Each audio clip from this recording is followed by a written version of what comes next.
Hello, Telluride Curlers.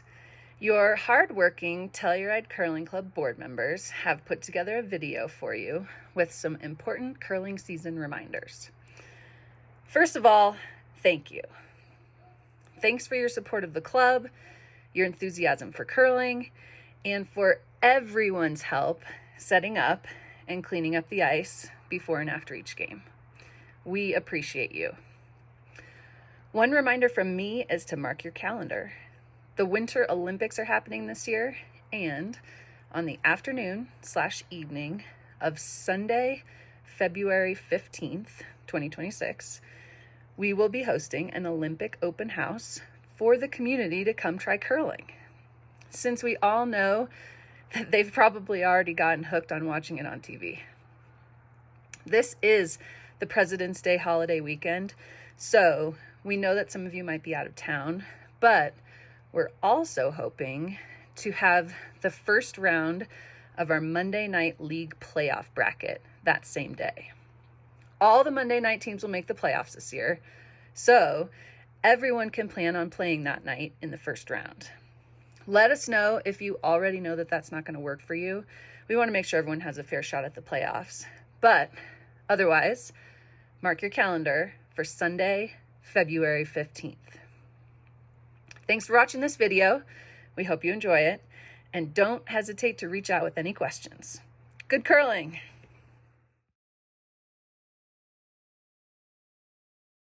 It's a 10-year anniversary, and basically I'm here to show you guys the 4 steps that are crucial for setting up the ice for curling. This particular venue is public, and it's an ice skating rink, so you have to condition the ice to be ready for curling. And I'm going to go through those 4 steps, and they're not very hard.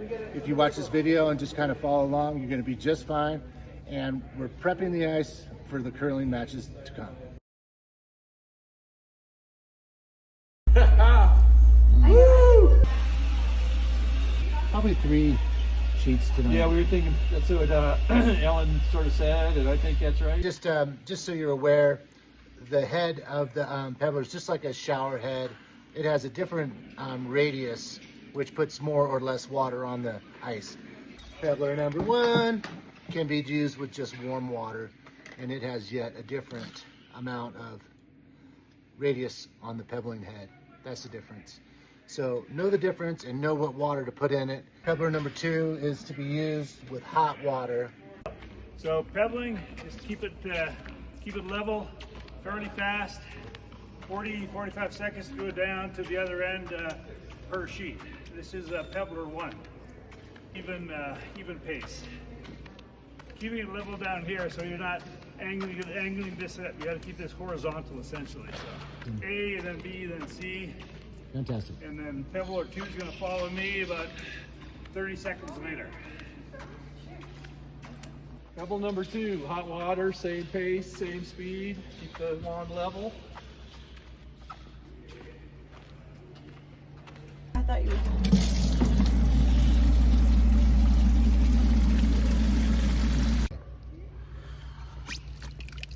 Nice to see you.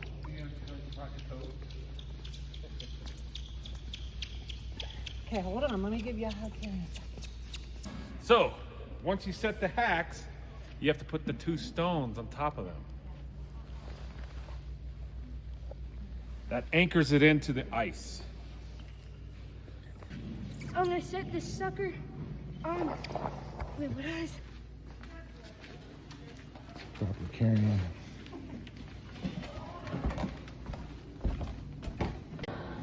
I'm gonna do my first pass.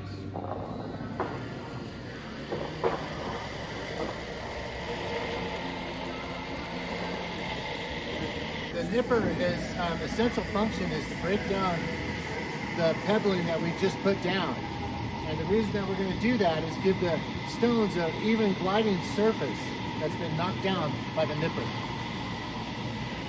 We're gonna knock down the pebbling a little bit more, and all we're doing here is we're going to accelerate the ice, or accelerate the prep. As you slide the stone on the ice, it gets faster over the night. We're trying to make it good right away. Side.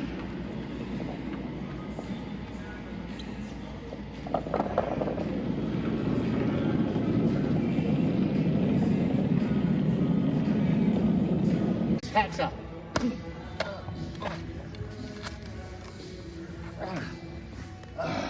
Oliver. No, like this. Grasshopper.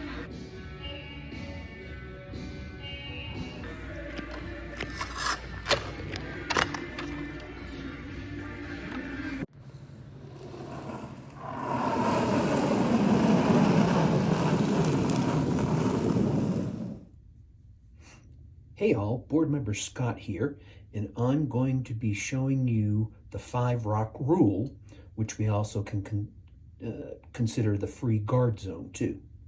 So when we throw guards, they land outside of the house. What you cannot do is you cannot throw and knock out of play any one of those guards until the 5th rock has settled. If guards in the free guard zone are knocked out of play by one of the 5 stones delivered, they are replaced. They are replaced with a rock knocked out was removed. If you throw it, hit it, this is dead, but this gets put back here. With the 6th stone in play, any stone can be knocked out without the penalty. Stones in the house can always be knocked out because they are not a guard. So if you had, there's only been 5 stones thrown, but if you throw this last stone and it hits and knocks that out, that's okay. League rules. All players, please read the full league rules document for all the detailed rules. Some of the changes this year include you may play with a minimum of 2 players to avoid a forfeit. One of those 2 players must be on your team. This person also has to play skip. A forfeit loss is -3 points this year instead of 0 like a normal loss. So please try your best to get some subs and check the sub list before you forfeit. League points. 6 points to win a game played to 8 ends, or fewer if one team concedes or time runs out. 4 points, win a game decided by a draw to the button. 3 points, tie in a game where time does not allow a draw to the button. 2 points, a loss in a game decided by a draw to the button. 0 points is a loss in the game played to 8 ends or fewer if one team concedes or time runs out. And then finally, the last 2, -3 points for a forfeit loss. So again, please try to find a sub before you forfeit. And then 6 points for a forfeit win. So if you do forfeit, the team that you were scheduled to play will get 6 points. So that's the league rules. Again, you can check out the full league rules document for all the detailed rules. Thank you. Hey everybody, hope it's going well. Hey, I want to spend a couple minutes just talking about the pace and the structure of play for our curling league. Overall goal should be to complete an end in 15 minutes or less. So that would be 16 rocks, 8 from each side coming down the ice. So if we start curling between 8:45 and 9, when the ice is set up and wrapped by 10:30 or so, we should typically be able to get in 6 ends, sometimes more, if you're playing a bit faster. But don't start a new end after 10:30. There's a clock at the end of the hockey rink, I'm sure you've all seen. Before 10:30, go ahead, start that next end. If it's after 10:30, finish the current end and the game will be complete. Now on the ice, we like to practice ready curling. And so what that means is after one team is delivering their stone, the next player on the opposing team should be getting ready in the hack, with their stone, with the stabilizer, with the slider, and be ready to deliver that rock again, trying to maintain that, 15-minute or less pace of play per end. Towards the end of each end, when there may be more rocks in play though, the guards or some rocks in the house, in the rings, It's fine to have strategy discussions with all members of your team. We encourage that, but just try to do it efficiently and don't take up too much time with the deliberation there. At the end of each end, the thirds then would determine the scores. It would get marked up on the scoreboard. While that's happening, the lead for the scoring team should be in the hack, getting ready to deliver the first stone of the next end. Now, at the end of the game, the skips would mark the scores in the cabinet, the curling cabinet, on the paper in there. And then as those scores are recorded, the team that sets up the ice for that night would take a photo of that, send it to tellurideCurling@gmail.com, and we keep track of the scoring over the course of the season. I think that's it. Thanks for listening, and good curling. Hey, Telluride Curling Club. I'm going to talk about the etiquette of curling. First off, we need all of you to sign the waiver prior to playing, whether it's open curl or learn to curl or league play. And you can find that on TellurideCurling.com. The big thing I want to talk about is the spirit of curling. It's basically a very friendly game, and we like to be very positive throughout every game. So when we start a game, we always want to do a good curling shake. So we say good curling, and a handshake. One of the things we want to make sure is that we keep during play, we keep our brooms up instead of down. When you're not playing, you should have your broom up, not down, so that you don't ruin the pebble and you're out of the view of other people while they're playing. Another thing is if someone accidentally burns a rock when they're sweeping, that they hit the rock, that they announce that they burned it, and then the skip can decide what to do with that and remove the stone from the ice. You can have drinks, but you cannot have them on the ice like this guy. Get off the ice, man. Get off the ice. Oh, hey, Telluride Curling Club. Didn't see you there. Just practicing some crokinole, but while we're at it, let's talk about a few common curling rules that are good reminders as we continue to work our way through the season here. Let's talk about the hog line to start. The hog line in our strategy board here is at the top of the line. As a reminder, rock needs to be all the way across the hog line to be in play. So if that rock doesn't quite make it, it's mostly over, but not all the way over. That in fact is a hog rock, so that has to be removed from play. Occasionally we've seen it happen where maybe you've got a rock, your sweepers are really getting after it, just got it across the hog line, got a really high guard in place, and perhaps the next stone comes down and makes contact with this stone. And you notice now that this rock is not all the way across the hog line. However, because it made contact with the rock that was in play, this rock remains in play. Occasionally we've even seen another rock come behind and hit this one. Now we've got a rock that's completely above the hog line. Again, if it's making contact with rocks that are in play, then those rocks remain in play. Now let's talk about the back line. The back line behind the house, similarly to the hog line, a rock has to be all the way across the back line to be out of play. And so if it's not all the way across and it's a little bit over, that rock remains in play.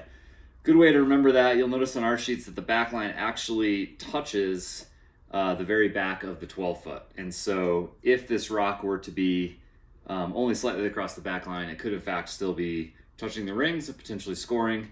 Or even if it's not touching the rings, could be there as a backstop that allows another rock to end up scoring. Now let's talk a little bit about when and where you can sweep a rock. So it's good to remember that you can always sweep your color stone. So in this case, if our black stone, if you're the red team, black's throwing, comes up here, maybe they're trying to curl around this guard, they throw it a little tight, they wreck the guard, and now there's a chance that your red stone is moving into the rings.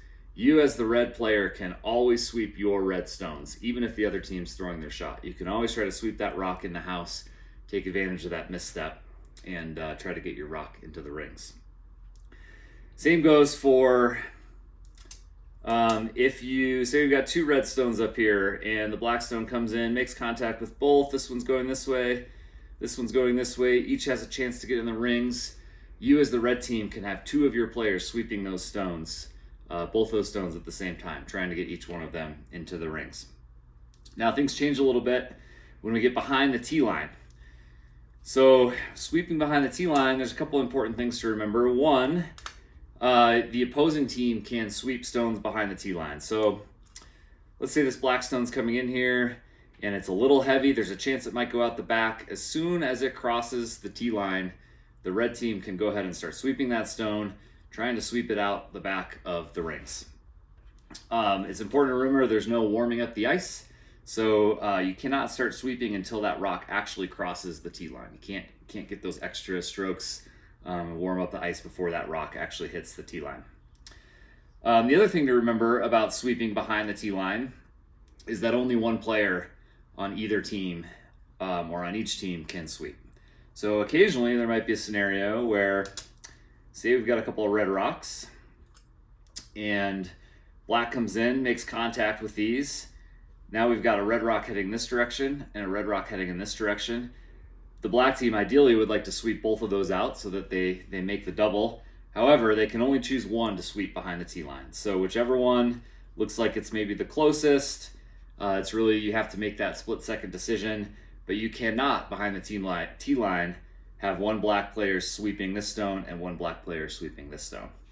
Of course, if this black is dribbling through and you have a black stone heading this way and a red stone heading this way, then a red player could be sweeping this stone trying to get it out, and a black player could be sweeping this stone and trying to get it out. Lastly, just a reminder on the sidelines, a rock is out of play as soon as it touches the sideline. You can think of those like bumpers heading down the side of the sheet. And essentially just know that if that rock touches, it's immediately out of play. Occasionally we might see a situation where black has a stone in the side of the house, red's trying to come out here and take it out, and this stone is just flirting with the sideline, and maybe it hits it, or maybe it touches the sideline just before it's going to hit this black stone. Just, if you're the red team, try to keep a close eye on that red stone, and as soon as it touches, pull it out of play and don't let it hit this black stone.